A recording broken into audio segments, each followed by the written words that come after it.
In this comprehensive collection of quotes, we explore the thoughts and philosophy of Satoshi Nakamoto, the elusive genius behind Bitcoin.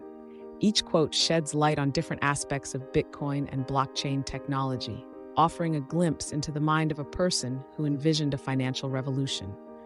Before we begin, don't forget to subscribe to our channel for more insightful content on Bitcoin's future potential.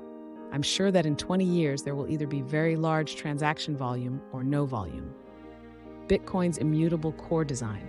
The nature of Bitcoin is such that once version 0.1 was released, the core design was set in stone for the rest of its lifetime. The innovation of a new system. I've been working on a new electronic cash system that's fully peer-to-peer, with no trusted third party. The value of lost coins. Lost coins only make everyone else's coins worth slightly more. Think of it as a donation to everyone. The importance of open source. Being open source means anyone can independently review the code. If it was closed source, nobody could verify the security. I think it's essential for a program of this nature to be open source. On the potential adoption of Bitcoin, it might make sense just to get some in case it catches on. If enough people think the same way, that becomes a self-fulfilling prophecy. Bitcoin as a global database. It is a global distributed database, with additions to the database by consent of the majority.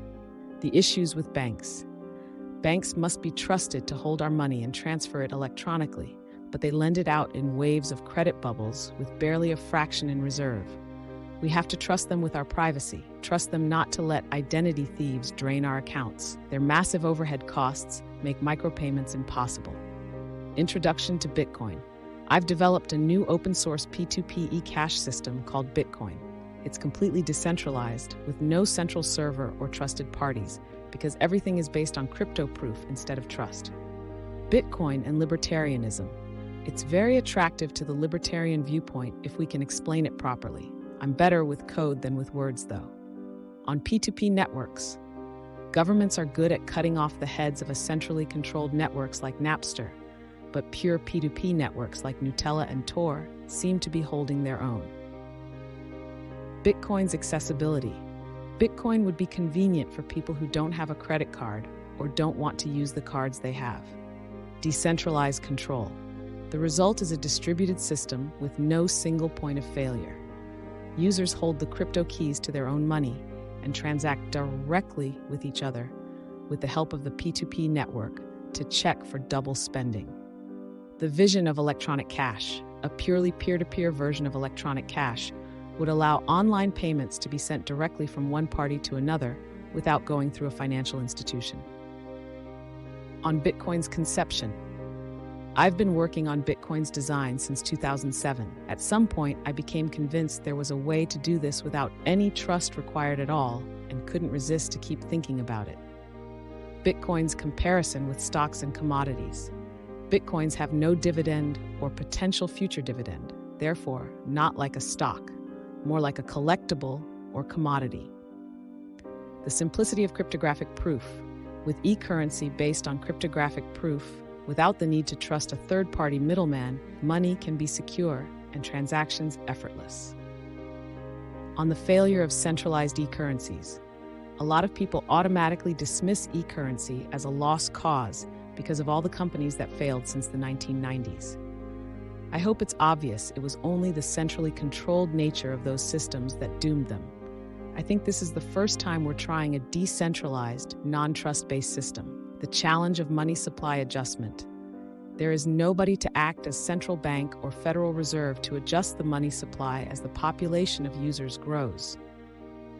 That would have required a trusted party to determine the value, because I don't know a way for software to know the real-world value of things. On Bitcoin's limited supply.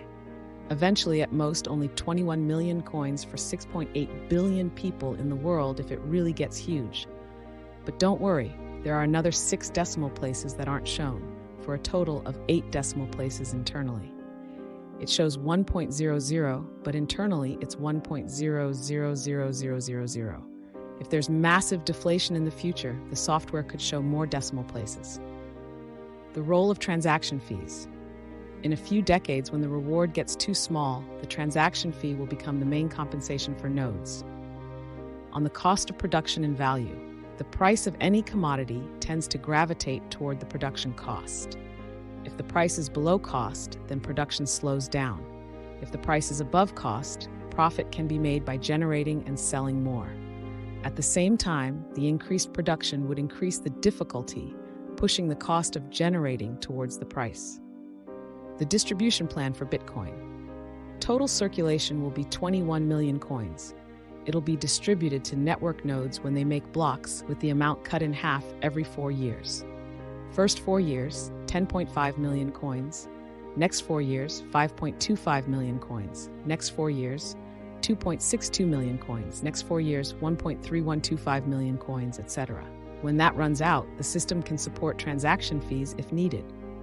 It's based on open market competition, and there will probably always be nodes willing to process transactions for free. Bitcoin's comparison to precious metals. In this sense, it's more typical of a precious metal.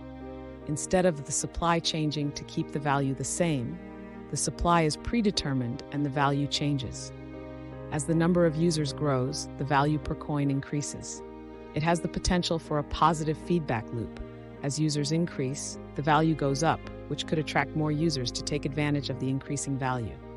On the utility of Bitcoin, it's the same situation as gold and gold mining. The marginal cost of gold mining tends to stay near the price of gold. Gold mining is a waste, but that waste is far less than the utility of having gold available as a medium of exchange. I think the case will be the same for Bitcoin. The utility of the exchanges made possible by Bitcoin will far exceed the cost of electricity used. Therefore, not having Bitcoin would be the net waste. Bitcoin's fundamental properties. The main properties. Double spending is prevented with a peer-to-peer network. No mint or other trusted parties. Participants can be anonymous. New coins are made from Hashcash-style proof of work. The proof of work for new coin generation also proof of workers the network to prevent double spending. On inflation and money supply. The fact that new coins are produced means the money supply increases by a planned amount, but this does not necessarily result in inflation. If the supply of money increases at the same rate that the number of people using it increases, prices remain stable. If it does not increase as fast as demand, there will be deflation, and early holders of money will see its value increase. Coins have to get initially distributed somehow, and a constant rate seems like the best formula. The strength of proof of work. Proof of work has the nice property that it can be relayed through untrusted middlemen. We don't have to worry about a chain of custody of communication. It doesn't matter who tells you a longest chain, the proof of work speaks for itself. The market's rational pricing. A rational market price for something that is expected to increase in value will already reflect the present value of the expected future increases. In your head, you do a probability estimate balancing the odds that it keeps increasing. Adjusting to computing power. As computers get faster and the total computing proof of work applied to creating bitcoins increases, the difficulty increases proportionally to keep the total new production constant. Thus, it is known in advance how many new bitcoins will be created every year in the future. The future of Bitcoin transactions. The design supports a tremendous variety of possible transaction types that I designed years ago. Escrow transactions, bonded contracts, third-party arbitration, multi-party signature, etc. If Bitcoin catches on in a big way, these are things we'll want to explore in the future, but they all had to be designed at the beginning to make sure they would be possible later. Thank you for watching.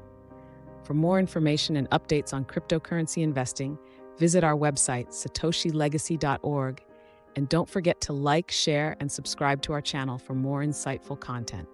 Until next time, keep navigating the crypto world wisely.